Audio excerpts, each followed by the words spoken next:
This is Ag Matters PM from the Iowa Agribusiness Radio Network, brought to you by the Iowa Soybean Association, your daily recap of the information that affects Iowa's farmers, producers, and consumers, right here in the heart of the heartland. With reports from our award-winning broadcast team of Dustin Hoffman, Riley Smith, and Mark Magnuson. Now, from the IARN studios in Des Moines, here's Mark Magnuson.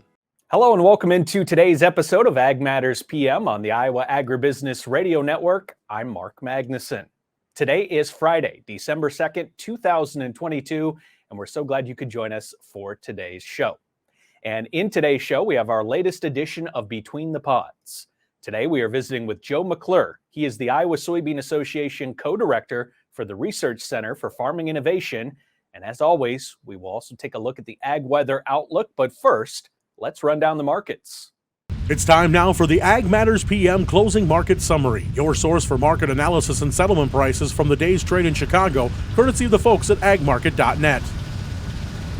At the end of another trading day, we are joined by Tyler Schau of agmarket.net. Tyler, it's been a little bit quiet. We haven't seen a lot of things that have caught our eye when it comes to the markets, but what did the grain markets look like today? What did we learn? Pretty ugly for corn and wheat. A decent little rebound on soybeans from yesterday, but of course that comes after a 40-cent sell-off. So I guess 11 cents up on soybeans doesn't look all that great when you look in the grand scheme of things. It wasn't a lot of fundamental news. Wasn't a lot of reason that any of the analysts could go out and tell you why corn is down 14 cents in March and 12 in May.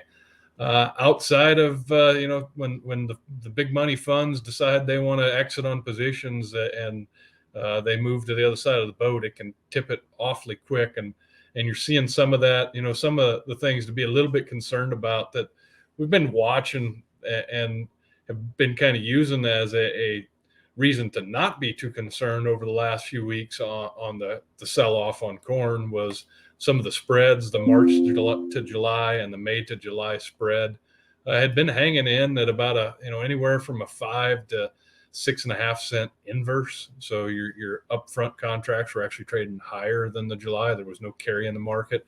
We're still in an inverse, but that gave up quite a bit of ground. You're closer to 2 to 3 cents on those spreads today. So that's got a little bit of, there's some concern there trying to figure out what exactly is going on. It could just be beginning of the month shuffling around. It could be some money sloshing, but either way, it's something to pay attention to. And the strange thing about it as well, Tyler, is with corn being down, you look at some of the other outside factors, they seem to be in the conditions that we normally like to see for things to go in a positive direction, and we're not seeing that right now. Yeah, we talked a lot really over the last several months. The dollar was just on a tear. And, that was as the dollar would go up, of course, that makes exports more difficult to achieve, makes our products here in the U.S. more expensive. The dollar has come down. We're pushing on some quarterly lows here. And, a big sell off in the dollar over the last few days, really. And yet corn has just struggled to react.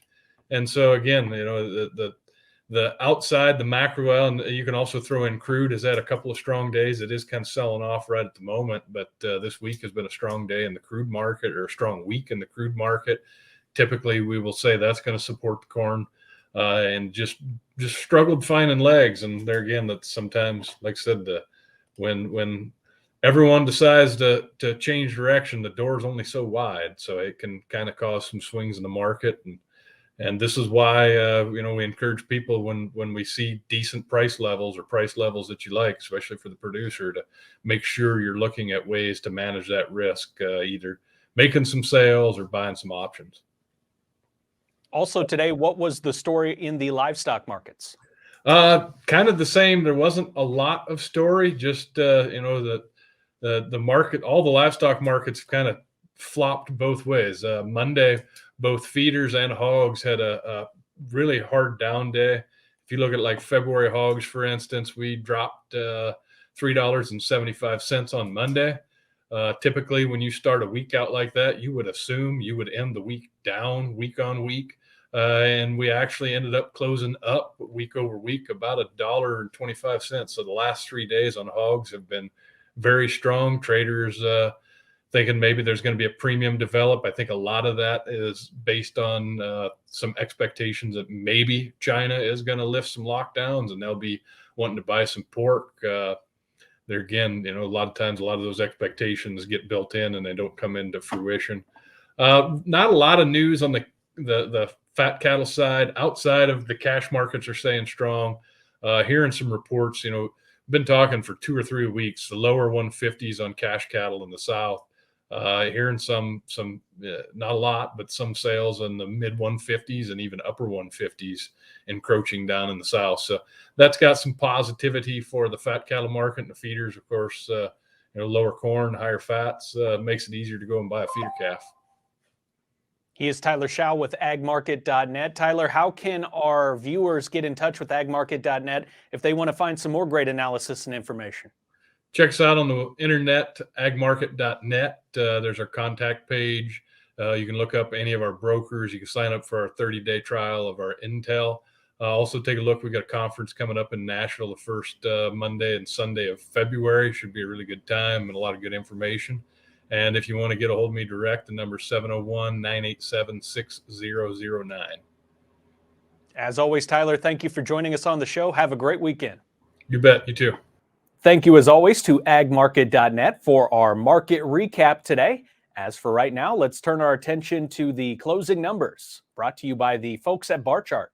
March corn is down 14 1/4 at 646 1/4. January soybeans up 8 3/4 at 1438 1/2. Soybean meal for January up $2.50 at $424.10. Soybean oil for January down $2.16 at $65.22. Chicago wheat down 22 cents at $7.61 even. Minneapolis wheat down 16 3/4 at $9.21 1/4. Kansas hard red wheat down 19 1/2 at $8.70 3/4.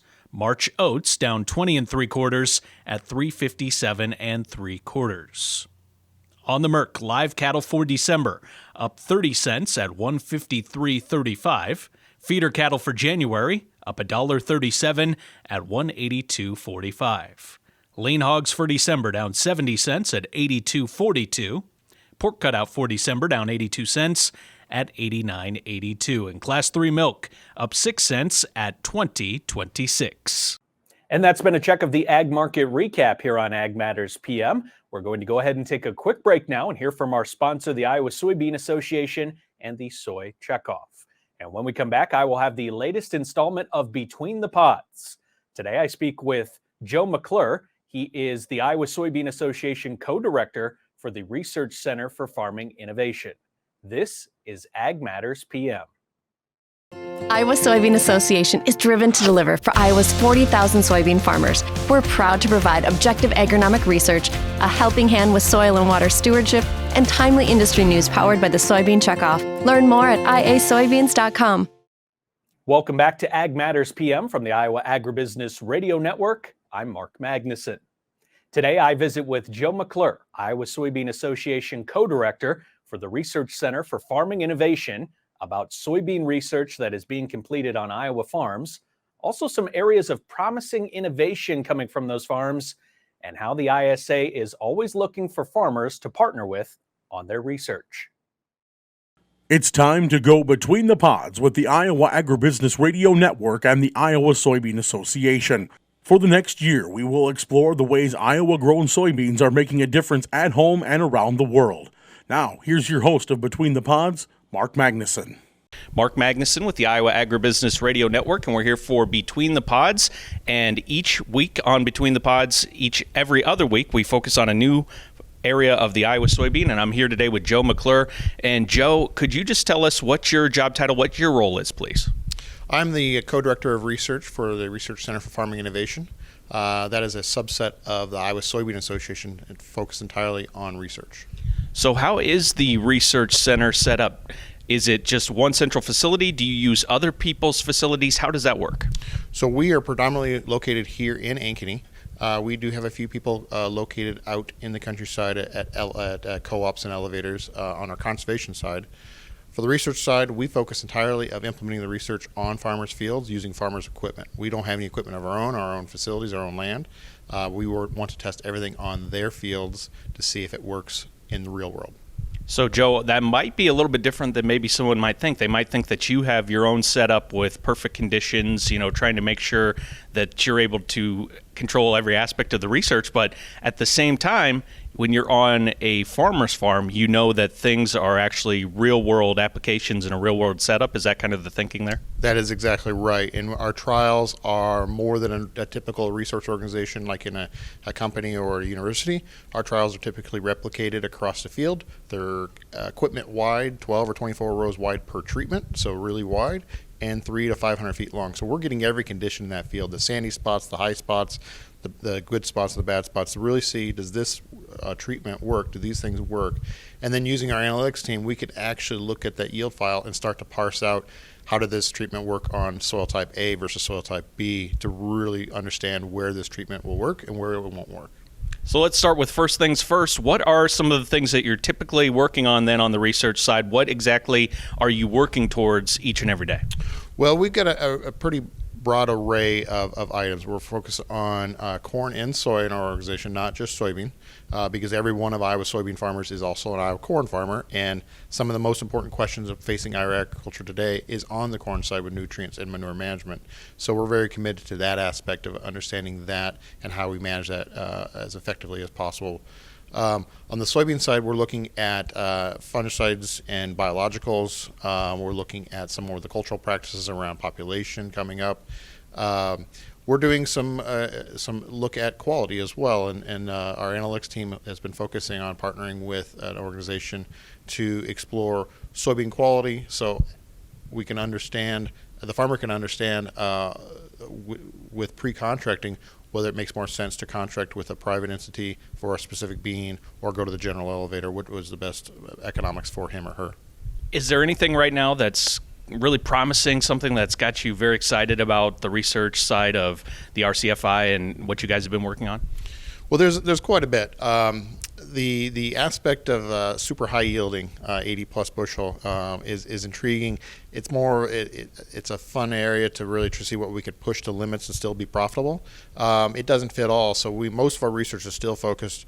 How do we make every acre more productive? And there's no silver bullet. It really comes down to the basics of managing your pests, your weeds. Soybean cyst is one of the major components we're looking at next year. Weed control using cover crops, and cover crops is an area we've been focusing a lot on as a profitability tool, and also to make it less risky to implement. How do we make it easier to step into that area? And then how do we use those cover crops to improve soil health, yield, as well as maybe reduce our weed management chemical usage. Joe, you mentioned the high yield numbers. Do you ever just step back and are you surprised at how we just continue to climb with those numbers? And it almost feels like there's no cap to things because we just continue to make such improvements. Yeah, I am. And especially you look at those folks that you read about you've got the competition folks, definitely. But there's still folks that are realistically growing full fields of 100 plus bushel an acre. And the question is how? And how do we take what they're learning and implement it? And then try to get that 40 bushel field to 50, that 70 bushel field to 80. There's so much potential out there with soybeans, and there's so much demand through the oil and the meal needs. So we've got to figure out how to get more per acre because there's not more acres out there to go and change the soybeans. For the RCFI, is it fully funded by the soy checkoff dollars? Is that what's driving the RCFI? That is a major component, and that's our base component is our checkoff dollars, the great contributions of Iowa farmers. We try to leverage that by getting grants from whether it's federal or state. We also leverage that a lot by industry partnerships, grants to test different products, things that interest them and they want to have us experiment with as well. And that adds a lot of clout to their products as well because now it's an independent third party testing their products and showing effectiveness. So we try to leverage those dollars, those checkoff dollars, to really drive our budgets larger so we can do more and do more faster. And that's always a cool thing to me about the setup that a group like this because the farmers then are driving that research that they're going to benefit from, and it's just kind of a self-serving ecosystem that's really cool on all sides. Yeah, we just a couple weeks ago we had our RCFI advisory committee, and that's a combination of farmers, a couple industry, a couple academia, and some ag retail telling us what are we doing right, what do we need to go look at more deeply, what areas should we fix in our process in our areas, and a lot of great feedback from them. We're already working on that, and that's everything from what we're researching to how do we disseminate that information. So we can do the best research in the world, but if we don't share it effectively, it doesn't really matter. So we're working from the front to back to make our program better because of that committee. As far as the negative side of things, what is something then that the RCFI is really focused on? Is it something like you just mentioned, maybe SCN, something that's causing problems for soybeans? Where's something that you feel like does need to make some improvements right now? I think SCN definitely is an area. There's areas of some nutrients that we're starting to explore that may have an effect. Iron chlorosis in north central and northwest Iowa, it's always something that on certain soils is holding soybeans back, and then there's no silver bullet for that either. But overall, it's managing soybeans to their potential and not as a secondary crop. And I think there's a lot of opportunity there at looking at row width, population, and some attributes around, especially weed control. Weed control we thought we had solved with traits and certain herbicides. That worked for a while, and we're starting to lose effectiveness on that. So we got to go back to the toolbox and get some of those older practices out, like canopy and things like that, to really get another mode of action on our weeds. That's an interesting comment from you too, that not just thinking of soybeans as a secondary crop. Do you think more farmers do think along the lines of now, you know what, it's corn and soybeans, 1 and 1? I think so. Soybean acres have steadily grown since we started in 1964, and they are still growing, but maybe not the pace they were in the early years. But with the demand for oil and meal coming up, we see great things for soybeans, and we see growth continuously. And that's where looking at corn on corn acres, does that make sense for the health of a corn producer, rather than rotating 100%? And then is there ever a time where soybean on soybean acres comes a reality, and what does that research look like to go continuous soy? And that's kind of another one of those things. Did you ever think you would even hear that before? Never did. And there's enough people out there that's like, don't do it, try not to do it. It'll never work. But we don't know. There's not enough research completed on it. They do it in Argentina. There's some pockets in Ohio that do it. So there's some success out there. We need to explore it.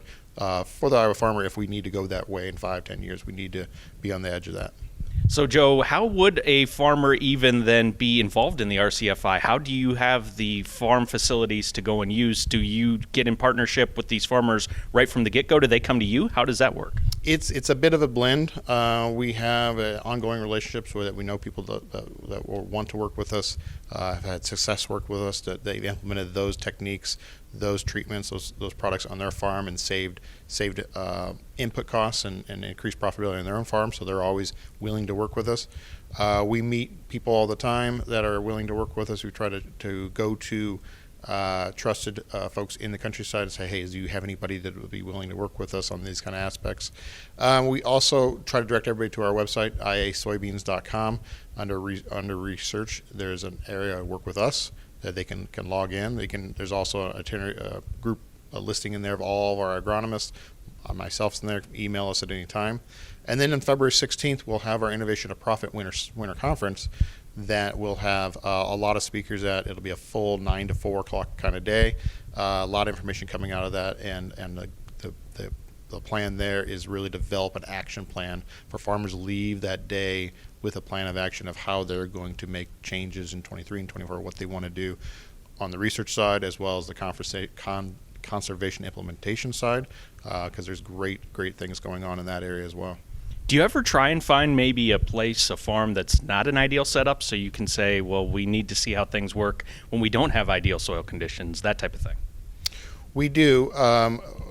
We typically hit that because we try to hit a lot of sites, and so we don't always get the best, blackest dirt in the world.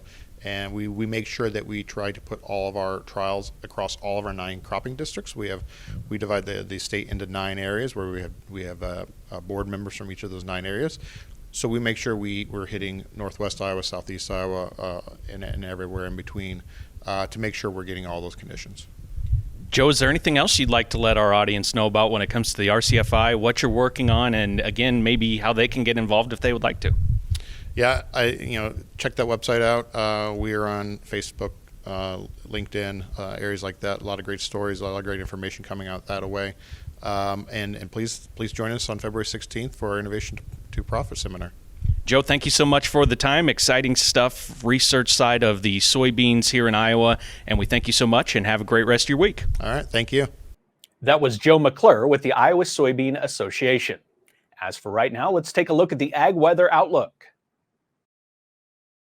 Well, it's a nice day here in central Iowa today, here in Des Moines. Very nice day, but we are going to cool off considerably here this evening as we will drop down into the single digits for much of the state. And then when we start to think about tomorrow, it does look like it will be a mild and seasonable day coming up on Saturday. So let's turn our attention now to what the National Weather Service has in store for the next 24 hours. As you can see from the National Weather Service, in northwest Iowa, breezy with a chance for snow this evening. Mostly sunny and breezy in the rest of the state with mild temperatures today. High temperatures today ranging from the upper 40s to mid-50s. Tonight, a slight chance for snow in northwest Iowa. The rest of the state will look pretty much the same, mostly cloudy and cold. Lows will range from 8 to 18 degrees. Wind chill values tonight could be as low as 0 in some areas. Tomorrow, sunny and clear skies across the state, blustery with highs 25 to 34. And taking a look at our affiliate weather map for tomorrow, Cherokee will be sunny and 26. Shenandoah, sunny and 34. Des Moines, sunny and 30. Pretty similar weather pattern tomorrow with seasonable temperatures. Albia, sunny and 31. Waterloo, sunny and 25. And Clinton, sunny and 29 tomorrow. For a more detailed forecast in your part of the state, check with your local Iowa Agribusiness Radio Network affiliate. And that's been a check of the Ag Weather Outlook. It also brings us to the end of this episode of Ag Matters PM. You can find all of our content on our website, which is at iowaagnet.com. You can also follow us on social media on Facebook, Twitter, and TikTok. And you can find our video content and previous episodes of AMPM located on our YouTube channel. Don't forget as well our free twice daily market podcast that are found on Apple, Amazon, Google, Spotify, and Podbean. From the IARN studios in Des Moines, I'm Mark Magnuson. On behalf of Riley Smith and Dustin Huffman, we thank you for watching. This has been Ag Matters PM.